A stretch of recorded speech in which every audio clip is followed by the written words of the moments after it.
Que le Seigneur Jésus-Christ soit une fois de plus glorifié, qu'il soit loué. Nous voulons passer au temps de la parole et nous allons recommander ces instants entre les mains du Seigneur. Nous allons prier le Seigneur, incliner simplement vos têtes.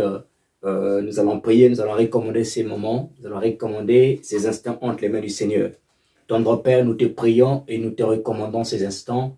Seigneur, viens encore nous édifier au travers de ta parole. Viens encore, oh mon Dieu, mon roi, disposer ton esprit afin que ce moment nous soit propice, mon Dieu Tout-Puissant. Saint-Esprit, prends le contrôle, oh Dieu, édifie une personne éternelle, interpelle une personne au travers de ce message. Je remets ces instants entre tes mains, que toute la gloire te revienne dans le nom puissant de Jésus-Christ Nazareth. Je ramène toute pensée captive, ô Dieu, à l'obéissance à ta parole, dans le nom puissant de Jésus-Christ. Saint-Esprit, je te loue, je te lève et je glorifie ton Saint-Nom et ta présence dans le nom de Jésus-Christ que j'ai ainsi prié. Que toute l'assemblée dise avec moi, Amen. Bien-aimés dans le Seigneur, sans plus tarder, je vous salue dans le précieux nom de notre Seigneur Jésus-Christ. Et sans plus tarder, nous allons prendre nos Bibles, nous allons partager une pensée que le Seigneur a déposée dans mon cœur qui s'intitule « Cette raison pour laquelle nous devons être des hommes et des femmes de prière ». Je répète, le thème de ce jour s'intitule « Cette raison pour laquelle nous devons être des hommes et des femmes de prière ». Alors, d'entrée de jeu, en introduction, je lisais un jour un ouvrage où j'ai découvert une histoire et cette histoire disait qu'il y avait un sondage qui avait été effectué auprès de 1300 serviteurs de Dieu pour connaître quel était le plus grand besoin de l'Église. Et autour de ce sondage, il y a eu plusieurs propositions, plusieurs points qui ont été évoqués, parmi lesquels on a trouvé l'évangélisation, on a trouvé l'éthique dans l'Église, on a trouvé la discipline. Mais ce qui était étonnant dans ces sondages, la prière était sortie en premier, comme pour nous montrer que le plus grand besoin que nous avons aujourd'hui au sein de l'Église, c'est une vie de prière dynamique, une vie de prière constante. L'Église a besoin de prière aujourd'hui, simplement parce qu'elle permet en fait aux disciples de pouvoir garder la relation avec le Seigneur. La prière, c'est la clé du survie d'un enfant de Dieu. C'est la clé qui permet de maintenir la relation d'un enfant avec son Père qui est notre Dieu. C'est quoi la prière? La prière, c'est dialoguer avec Dieu. C'est la communication avec Dieu. Au-delà du fait que la prière est un dialogue, une communication avec Dieu, la prière, c'est demander et recevoir. C'est le moyen par lequel nous entrons en contact avec notre Père. C'est le moyen par lequel nous lui demandons des choses. C'est le moyen par lequel aussi nous recevons des choses. Parce que la prière, ce n'est pas que demander, mais c'est aussi recevoir. Et aujourd'hui, nous voulons voir par la grâce de Dieu cette raison pour laquelle nous devons être des hommes et des femmes de prière, des hommes et des femmes de prière. J'aimerais encourager quelqu'un, frères et sœurs, nous sommes dans l'obligation en tant qu'enfants de Dieu de tenir une vie de prière constante, de tenir une vie de prière dynamique, d'avoir une vie de prière, D'ailleurs, la Bible dit, prier sans cesse. Nous devons avoir une vie de prière qui n'est pas à don de si, mais une vie de prière par la grâce de Dieu qui est linéaire, qui est droite, qui est constante. Alors, la première raison pour laquelle nous devons être des hommes et des femmes de prière, je l'ai tiré dans le livre de Luc au chapitre 18, à partir du verset 1. Vous connaissez certainement cette histoire d'une femme veuve qui allait importuner un roi qui était inique, qui ne croyait pas en Dieu. Jusqu'au jour où le roi s'est dit, oh, mais même si je ne crois pas en Dieu, je vais faire justice à cette femme pour qu'elle arrête de venir m'importuner. Alors, donc le Seigneur nous avait donné cette parabole pour nous montrer combien il est important de toujours prier. Donc, la première raison pour laquelle nous devons être des hommes et des femmes de prière, c'est parce que la prière, c'est le moyen par lequel nous obtenons des choses de la part de Dieu. Première raison, la prière, c'est le moyen par lequel nous obtenons des choses de la part de Dieu. Le livre de Jacques au chapitre 4, verset 2, nous dit ceci: vous demandez et vous ne recevez pas parce que vous demandez mal. Au-delà de l'aspect négatif, c'est-à-dire que nous ne recevons pas des choses que nous demandons à Dieu, mais ce passage est encore un exemple pour nous montrer que la prière est le moyen par lequel nous obtenons des choses de la part du Seigneur. Donc, première raison, frères et sœurs dans le Seigneur, que vous devez être des hommes et des femmes de prière. Sache que la prière, c'est le moyen par lequel tu vas obtenir des choses de la part du Seigneur. Quel que soit le problème que vous pouvez traverser, quel que soit ce que vous pouvez vivre, bien-aimé, la prière est le moyen que Dieu nous a donné pour pouvoir obtenir ce dont nous avions besoin. La deuxième raison pour laquelle nous devons être des hommes et des femmes de prière, c'est que la prière, en fait, nous donne accès à la puissance spirituelle. La prière, en fait, nous donne accès non seulement de la présence de Dieu, et cette présence, en fait, vient renforcer la puissance surnaturelle, la puissance de Dieu en nous. Dans Ésaïe au chapitre 40, verset 31, il est écrit: celui qui se confie en l'Éternel, il renouvelle ses forces. Celui qui se confie, lorsque tu te confies en Dieu par le moyen de la prière, tu renouvelles tes forces intérieures et même les forces extérieures. Donc la prière nous permet en fait nous donne accès à la puissance divine, à la puissance surnaturelle, à une force spirituelle. Et nous pouvons encore prendre un autre exemple dans les Écritures, dans le livre de Marc chapitre 1 verset 35.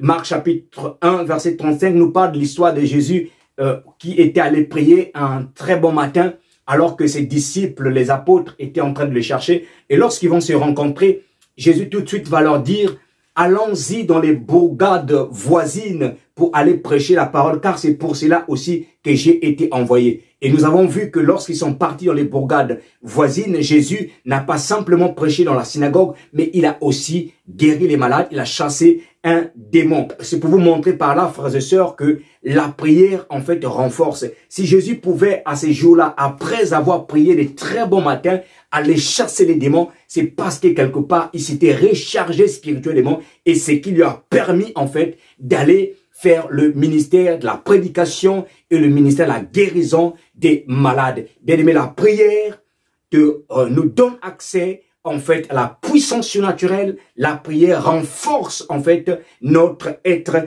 intérieur. Actes des Apôtres, chapitre 4, verset 31. La Bible dit que pendant que les apôtres étaient en train de prier, l'endroit où ils étaient trembla et ils furent remplis de la puissance de Dieu. Qu'est-ce qui a emmené le tremblement et qui a fait descendre la puissance de Dieu sur eux? C'est parce qu'ils étaient en train de prier.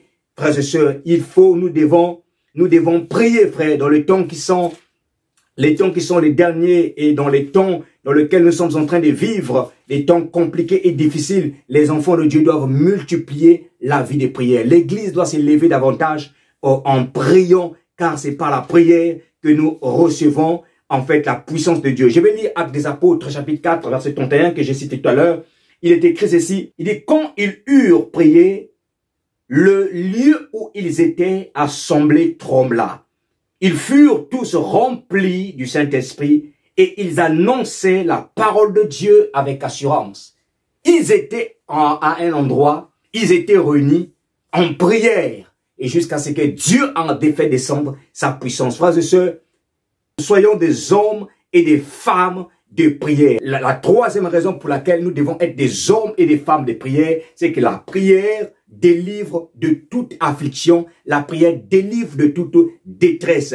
Psaume au chapitre 34, verset 6 nous dit: quand le malheureux crie, l'Éternel entend et il le sauve. La prière, c'est-à-dire le malheureux crie par quel moyen? Le malheureux crie par la prière. Il entre en prière, il crie à Dieu parce qu'il traverse des situations difficiles. Et la Bible nous dit que l'Éternel entend sa voix et il le sauve. Donc la prière, en fait, délivre de l'affliction. La prière délivre aussi de toute forme de détresse. Vous connaissez l'histoire de Pierre qui, à un certain moment donné de l'exercice de son ministère, s'est retrouvé en prison à Jérusalem. Et la Bible nous dit que l'Église ne cessait d'adresser des prières à l'Éternel. L'Église ne cessait de prier pour Pierre. Et un jour, Pierre est sorti en prison de manière miraculeuse. Un ange l'a sorti des prisons alors que les portes étaient fermées. Mais l'ange a délivré Pierre de la prison, bien aimé, pour montrer que la prière. Pierre était dans une situation de détresse, calamiteuse, compliquée. Mais l'Église ne cessait de prier pour Pierre. Et Pierre fut finalement délivré de la prison. La prison peut représenter quelque chose de négatif que vous pouvez vivre. Un chômage qui a perduré pendant longtemps, une situation administrative que vous vivez, un blocage, une maladie. La prison peut représenter tout ce qui est de négatif. Mais en dressant des prières à Dieu, l'Église ne cessait d'adresser des prières à Dieu jusqu'à ce que Pierre est sorti de la prison. Une autre histoire aussi pour soutenir ce que je suis en train de dire, que la prière permet que nous soyons délivrés de toute détresse, permet à ce que nous soyons délivrés de toute affliction. C'est l'histoire de Paul et Silas dans Actes des Apôtres, chapitre 16, verset 26. Actes des Apôtres, chapitre 16, verset 26, nous parle de Paul et Silas qui étaient emprisonnés. Et alors, à ce moment, au milieu de la nuit, la Bible dit que Paul et Silas se sont mis à prier. Ils se sont mis à prier. Paul et Silas ne se sont pas contentés qu'à dormir. Bien aimé, j'aimerais nous montrer par là que il y a aussi, au moment où les forces des ténèbres agissent puissamment, aux heures où les forces des ténèbres agissent puissamment, ce sont des heures aussi des fois que l'enfant de Dieu doit se lever pour prier. Car pendant que les forces des ténèbres agissent, et nous, en tant qu'enfants de Dieu aussi, nous devons agir pour contrecarrer certains plans.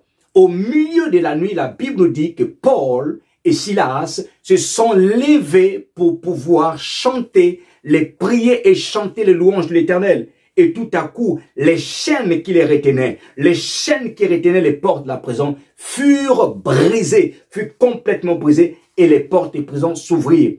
Au point où même les geôliers, le gardien de la prison, croyaient que les prisonniers s'étaient enfouis. Il voulait se faire tuer jusqu'à ce que Paul a crié en lui disant que nous sommes là, ne te tue pas. Et ce soldat a donné sa vie et sa famille à Jésus-Christ. Nous allons le lire, Actes des Apôtres, chapitre 16, verset 26.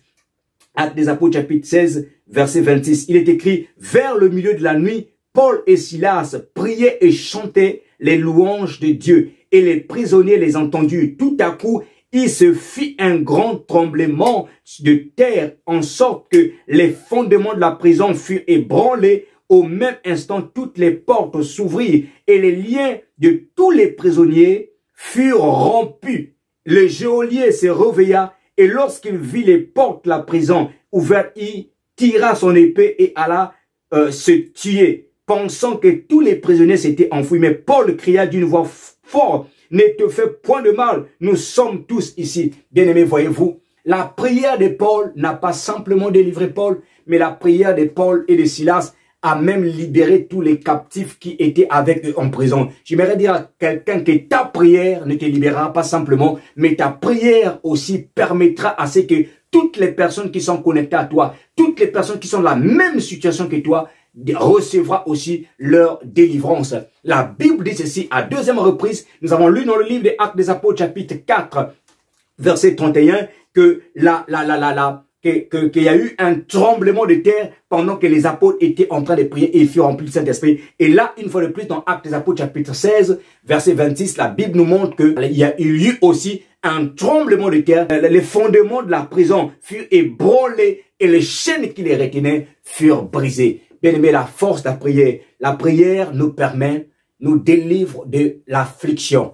Quel que soit ce que nous pouvons traverser, quelle que soit la problématique qu'on peut vivre, bien aimé, le moyen par lequel Dieu nous a donné pour pouvoir briser les afflictions, pour pouvoir être soulagé, pour être libéré, c'est la prière. C'est la prière. J'aimerais encourager quelqu'un, soit un homme et une femme de prière. Quatrième raison pour laquelle nous devons être des hommes et des femmes de prière, c'est que la prière nous permet d'accéder au secret divin.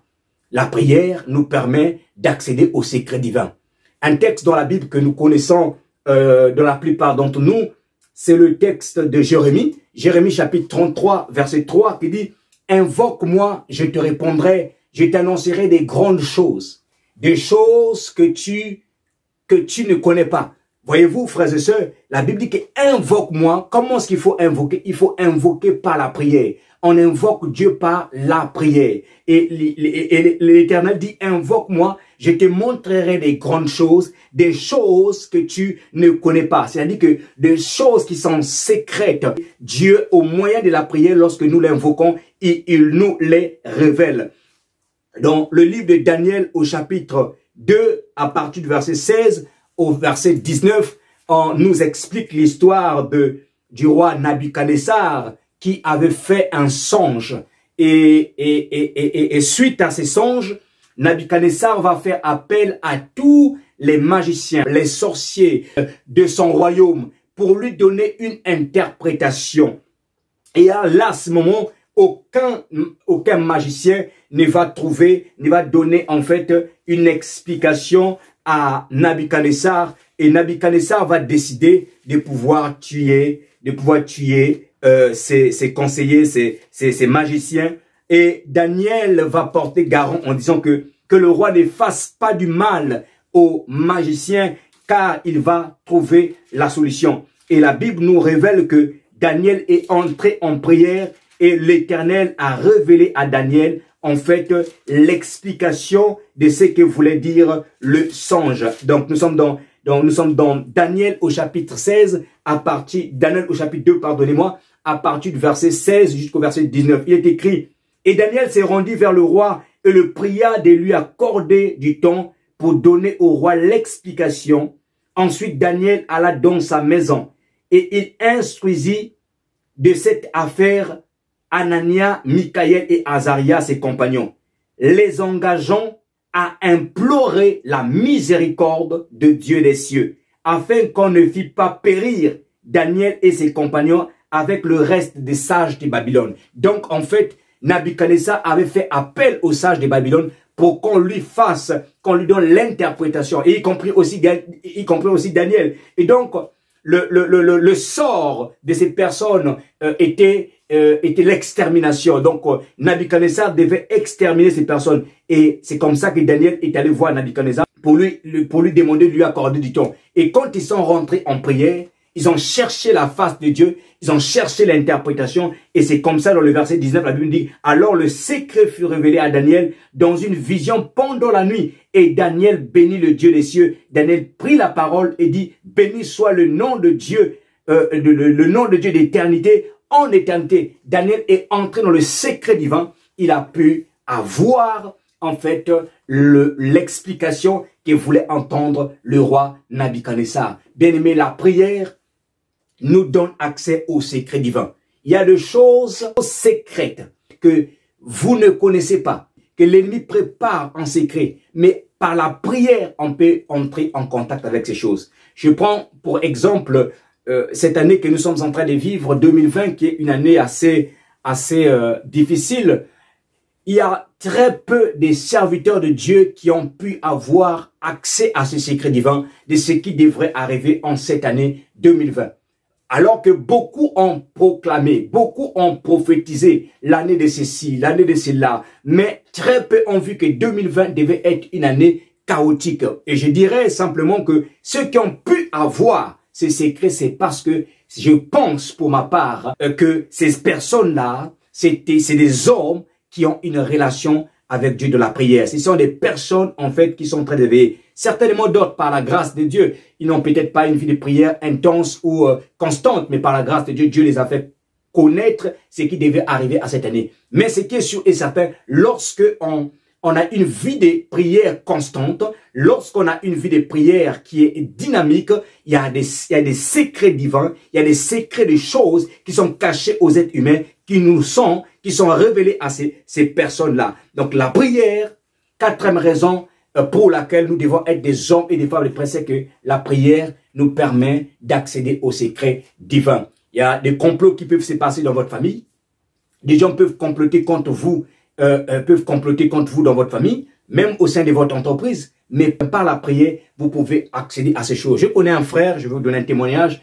qui travaille dans une entreprise. Il est consultant chez un client. Et alors que l'entreprise devait baisser son budget, donc il était question qu'on puisse renvoyer certains consultants, c'est-à-dire que certains prestataires.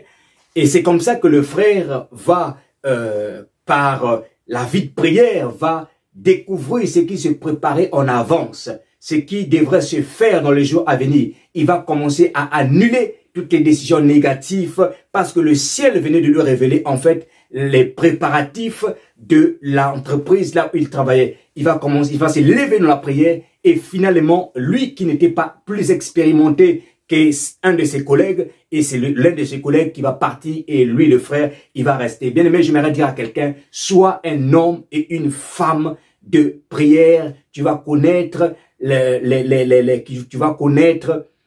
Dieu vous révélera les dangers que vous courez. Dieu vous révélera les personnes qui vous auraient fait du mal. Soyez des hommes et des femmes de prière. Aujourd'hui, malheureusement, beaucoup de chrétiens ne connaissent pas le secret de Dieu simplement parce que nous ne prions pas de la bonne manière. Nous ne prions pas de la bonne manière. Le premier texte que nous avons parlé ici, c'était Jacques chapitre 4, verset 2, qui dit « Vous priez et vous ne recevez pas parce que vous demandez mal ».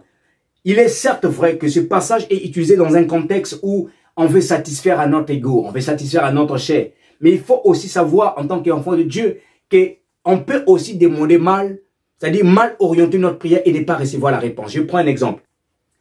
Vous êtes arrivé dans une église, mais depuis que vous êtes arrivé dans cette église, vous sentez que les portes se ferment. Depuis que vous avez mis foulé le pied dans cette entreprise, vous sentez que les portes se ferment, les combats se multiplient. Et pourtant, dans d'autres entreprises, vous n'avez pas vécu la même situation. Dans d'autres églises que vous êtes passés, vous n'avez pas vécu la même situation. Mais seulement depuis que vous êtes arrivé à cet endroit-là, que vous vivez ces problèmes-là. Alors, qu'est-ce qui se passe dans la plupart des cas? Surtout pour nous les afro-descendants, on va chercher des problèmes on voit les problèmes automatiquement auprès de nos familles. On va prendre du temps dans la prière pour prier que Dieu nous révèle des hommes ou des femmes mal intentionnés dans notre famille, qui ont des esprits méchants ou mauvais dans notre famille. Alors que le problème n'est peut-être pas lié à notre famille, mais peut-être il est lié à l'endroit où nous sommes. Alors, en orientant sa prière pour que Dieu te révèle les sorciers de ta famille, Dieu ne te révélera rien. Et c'est comme ça que des fois, beaucoup sont frustrés. Pourquoi? Parce que je suis en train de prier pour ma situation. Pourquoi en train de prier pour ma situation? Rien ne se passe. Bien aimé dans le Seigneur, nous devons avoir l'esprit de discernement. C'est là que l'esprit de discernement doit intervenir. Est-ce que depuis que tu as rencontré des problèmes, il est important de faire des bilans dans la vie. C'est très important. Des bilans dans la vie. Il est important de savoir quand est-ce que le problème a commencé. Pourquoi? Qu'est-ce que vous avez fait pendant cette période-là? C'est très important. Ce sont des notions qui échappent souvent beaucoup d'enfants de Dieu. Des notions de rétrospective, des notions de contrôle, des notions de bilan, l'esprit de discernement. Vous êtes arrivé à cet endroit et depuis que vous êtes arrivé dans cet endroit, vous avez des problèmes. Priez le Seigneur qu'il vous révèle l'esprit qui règne dans l'endroit où vous êtes. Priez le Seigneur qu'il vous révèle. Et comme dans la plupart des cas, nous nous déplaçons souvent seulement par mouvement. Nous nous déplaçons seulement parce que peut-être on a été blessé quelque part. Nous changeons l'église. Non parce que le Seigneur nous a dit de changer d'église. Mais nous allons dans des endroits où des fois, nous sommes allés seulement par suivisme. Ou parce qu'il y avait un ami, il y avait un parent qui était là-bas. On ne prend pas du temps de pouvoir prier. Est-ce que Seigneur, cette église-là, c'est là où tu veux que je puisse être? Bien-aimé dans le Seigneur. Voilà ce que j'aimerais dire à quelqu'un. Quand vous êtes dans ce genre de situation, priez que Dieu vous révèle. Seigneur, est-ce que l'église où je suis, est-ce que c'est l'endroit où tu veux que je puisse être? Prie que Dieu te révèle l'état d'âme, l'état d'esprit des personnes, par exemple, de ton berger, que Dieu te parle de lui. Il se peut que ton problème vienne parce que tu as mis foulé pied là-bas. Il se peut que là où tu es, c'est cet endroit-là qui t'attire des problèmes. C'est cet endroit qui t'attire des problèmes. Il y a des endroits où, lorsqu'on foule nos pieds, les endroits-là nous tirent des problèmes. Mais il faut avoir un esprit de discernement. Et quand tu passes ton temps à prier que Dieu te révèle les sorciers de ta famille, Dieu ne te révélera rien. Parce que Dieu voit par là que mon fils n'a pas de discernement, ma fille n'a pas de discernement. Comment est-ce qu'il ne comprend pas que son problème a commencé depuis qu'il est rentré dans cette entreprise? Il se peut que cette entreprise est dirigée par des lobbies, des gens qui sont dans de loges sataniques. Il se peut. Donc, un esprit de discernement est très, très important. Un esprit de discernement est très, très important. Souvenez-vous de Jonas. Jonas, quand il est arrivé dans le bateau, pendant qu'il fouillait l'Éternel, le bateau s'est mis à chavirer. Le bateau s'est mis, les vents ont commencé à souffler sur le bateau, au point où les équipiers qui travaillaient dans le bateau ont dû jeter certains matériels. Alors qu'ils avaient certainement de l'expérience. Ils faisaient certainement ce voyage. Et jusqu'à ce qu'ils sont allés voir Jonas, certainement c'est toi qui nous attire ce malheur. Et là, Jonas va avouer, effectivement, je fuis l'Éternel, le Dieu. Et il a demandé à ce qu'on puisse le jeter dans l'eau. Bien aimé, nous avons besoin de discernement, donc le discernement d'esprit dans certaines situations. Alors, la cinquième raison pour laquelle nous devons être des hommes et des femmes de prière, c'est que la prière peut changer le plan de Dieu. La prière peut changer le plan de Dieu. Dans le livre de Ésaïe, au chapitre 38, versets 1 à 8, nous n'allons pas le lire. La Bible nous parle de l'histoire d'un homme qui s'appelait Ézéchias. Ézéchias était un roi que l'Éternel avait utilisé pour pouvoir restaurer la vraie adoration en Israël. Donc Ézéchias, pendant son règne, il a restauré, il a détruit des hauts lieux, il a ramené le sacré, il a repris le service au tabernacle, au temple de Salomon. Il a redonné la valeur aux prêtres qui travaillaient dans le temple. Mais il fut un moment donné où Ézéchias est tombé malade et cette maladie devrait l'emmener à la mort. Et le prophète Ésaïe est allé voir Ézéchias, il a dit à Ézéchias, écoute Ézéchias, ton temps est arrivé, tu vas partir. Et alors, quand le prophète Ésaïe quitte le palais royal, alors qu'il était encore dans la cour, Ézéchias, la Bible nous dit qu'Ézéchias tourna son regard contre le mur. Il se tourna contre le mur et il implora l'Éternel, il pria. Il rappela à Dieu, en fait, tous les bienfaits qu'il avait fait en Israël. Tous les bienfaits qu'il avait fait pour l'Éternel. Et là, à ce moment, Dieu va changer de plan, il va changer de décision. Il va parler à Ésaïe qui n'était pas encore sorti du palais royal. Il va dire, retourne voir Ézéchias, Dieu qui va vivre encore 15 ans. Bien aimé dans le Seigneur, on peut changer le plan de Dieu. On peut changer, je vous l'ai dit, on peut changer la décision de Dieu. Dieu par la prière. Un autre exemple pour soutenir en gros ce que je suis en train de dire, c'est le livre de Exode au chapitre 32, versets 7 à 10. 7 à 10. Moïse monte sur la montagne pour aller recevoir les tables de la loi. Et pendant qu'il est sur la montagne, après quelques jours, il va y avoir des cris au milieu du peuple, comme des cris de victoire, comme des cris de détresse. Et l'Éternel va dire à Moïse, descends, va voir car ton peuple a péché. Et le peuple s'était fabriqué un veau d'or, au travers desquels ils étaient en train de danser, d'offrir des sacrifices. Et c'est comme ça que l'Éternel décide de détruire ce peuple. Exode chapitre 32, verset 7 à 10, nous allons le lire. L'Éternel décide de détruire ce peuple. Alors, qu'est-ce qui va se passer? Moïse va entrer en intercession pour le peuple de telle sorte que l'Éternel ne puisse pas les détruire. Moïse dira à l'Éternel, que dirais-je les nations aux alentours? Tu as délivré le peuple de l'Égypte pour les détruire. Donc, Moïse va intercéder et Dieu va changer sa décision. Dieu ne va plus détruire le peuple d'Israël. C'était pour dire à quelqu'un que la prière peut changer la décision de Dieu. La prière peut changer la décision de Dieu. Exode chapitre 32, versets 7 à 10. Exode chapitre 32, versets 7 à 10. L'Éternel dit à Moïse, va, descends, car ton peuple que tu as fait sortir du pays d'Égypte s'est corrompu. Ils se sont promptement écartés de la voie que je leur avais prescrite. Ils se sont fait un veau en fonte. Ils se sont prosternés devant lui et ils lui ont offert des sacrifices. Et ils ont dit, Israël, voici ton Dieu qui t'a fait sortir du pays d'Égypte. L'Éternel dit à Moïse, je vois que ce peuple est un peuple au cou raide. Maintenant, laisse-moi, ma colère va s'enflammer contre eux et je les consumerai. Mais je ferai de toi une grande nation. Moïse implora l'Éternel, son Dieu, et dit, pourquoi, ô Éternel, ta colère s'enflammera-t-elle contre ton peuple que tu as fait sortir du pays d'Égypte par une grande puissance et par une main forte?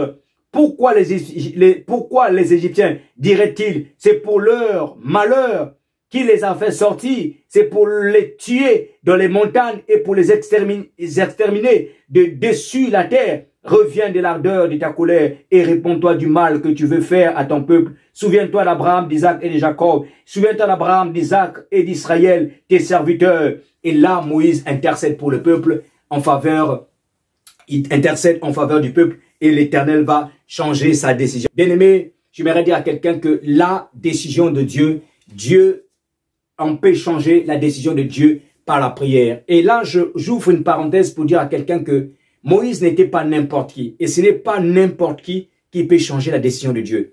Dans le premier exemple que j'ai parlé tout à l'heure, remarquez que nous avions parlé d'Ézéchias. C'est quelqu'un qui avait une bonne alliance avec Dieu et quelqu'un qui était fidèle à Dieu. Il a restauré, en gros, l'adoration en Israël. Alors, et quand on prend le cas de Moïse, c'est quelqu'un aussi qui est en alliance avec Dieu. C'est quelqu'un que Dieu a appelé, c'est quelqu'un qui est intègre, c'est quelqu'un qui est patient. Et donc, ce n'est pas n'importe qui peut changer la décision de Dieu. Ne va pas pécher pour dire qu'après je vais prier, je vais changer la décision de Dieu. Non, ce sont des personnes qui sont vraiment des serviteurs de Dieu, qui sont engagés, des enfants de Dieu qui sont intègres avec le Seigneur, qui ont une bonne alliance avec Dieu, qui peut changer les décisions du Seigneur. Alors, la sixième raison pour laquelle nous devons être des hommes et des femmes de prière, c'est que la prière nous donne accès à la sagesse divine. La prière nous donne accès à la sagesse divine. Jacques chapitre 1, verset 5 à 6 nous dit, c'est lui qui manque de la sagesse, qui le demande à Dieu et Dieu le lui accordera. Le frère Jacques nous dit que c'est lui qui manque de sagesse, qui le demande à Dieu et Dieu le lui accordera. Or, nous avons dit au début que la prière, c'est un moyen par lequel nous obtenons des choses de la part de Dieu. La prière, c'est demander et de recevoir. Et donc, Jacques ici va dire que c'est quelqu'un qui se reconnaît qu'il n'a pas de sagesse. Vous prenez souvent des décisions là vite fait. Vous aimez juger des gens là où il ne faut pas les juger. Vous aimez dire des choses qu'il ne faut pas dire au devant de tout le monde. Vous aimez étaler votre vie privée là où il ne faut pas l'étaler. Aujourd'hui, surtout avec les réseaux sociaux, beaucoup de personnes manquent de sagesse, qui étalent leur vie privée, qui étalent tout, ce qui se dit en secret ou ce qui ne se dit pas à tout le monde. Ils les étalent aujourd'hui sur les réseaux sociaux. C'est en quelque sorte, en fait, un manque de sagesse. C'est en quelque sorte un manque de sagesse. Et quand vous constatez que vous manquez de sagesse, vous aimez juger les gens là où il ne faut pas juger. C'est un manque de sagesse. Vous donnez des conseils d'une manière orgueilleuse pour montrer que vous avez de la connaissance, que vous êtes assez mature. C'est un manque de sagesse. Et quand vous le constatez, qu'est-ce qu'il faut faire? Il faut prier le Seigneur qu'il vous donne de la sagesse, parce que la sagesse, qu'il ne faut pas oublier que la sagesse est d'abord, premièrement, c'est l'un des premiers dons spirituels. Et même lorsque nous voyons la composition, en fait, de l'esprit, c'est-à-dire que les fonctions de l'esprit dans le livre d'Ésaïe au chapitre 11, on voit que la sagesse paraît en premier. Donc la sagesse est quelque chose de fondamental. Sans la sagesse, frères et sœurs, on risque de faire beaucoup d'erreurs, on risque de blesser beaucoup de personnes, on risque de nous faire nous-mêmes du mal. Et nous avons besoin de la sagesse, surtout dans le cadre du ministère, on a besoin de la sagesse pour pouvoir apporter conseil, jugement, même pour intervenir dans le cadre de la prière pour une personne, on a besoin de la sagesse. Et donc l'apôtre Jacques dit que celui qui manque de la sagesse, qui le demande à Dieu. N'oublions pas que la sagesse est un don de l'esprit. Alors si la sagesse, on peut le recevoir, on peut la demander à Dieu, cela voudrait dire que tous les dons, tous les autres dons de l'esprit, on peut aussi le recevoir par la prière. Donc on voit, sixième raison, c'est que la prière nous permet d'avoir accès à la sagesse divine. Septième raison, et pour finir, du pourquoi nous devons être des hommes et des femmes de prière. La septième raison est que la prière donne la joie. La prière donne la joie. Comment est-ce que la prière nous donne la joie? C'est lorsque nous recevons des choses dont nous avions besoin, que nous avons demandé à Dieu. La prière active la joie. La Bible dit dans le livre de Jean, au chapitre 16, verset 24, il dit, « Demandez, il vous sera donné, afin que votre joie soit parfaite. » Demandez, il vous sera donné, afin que votre joie soit parfaite.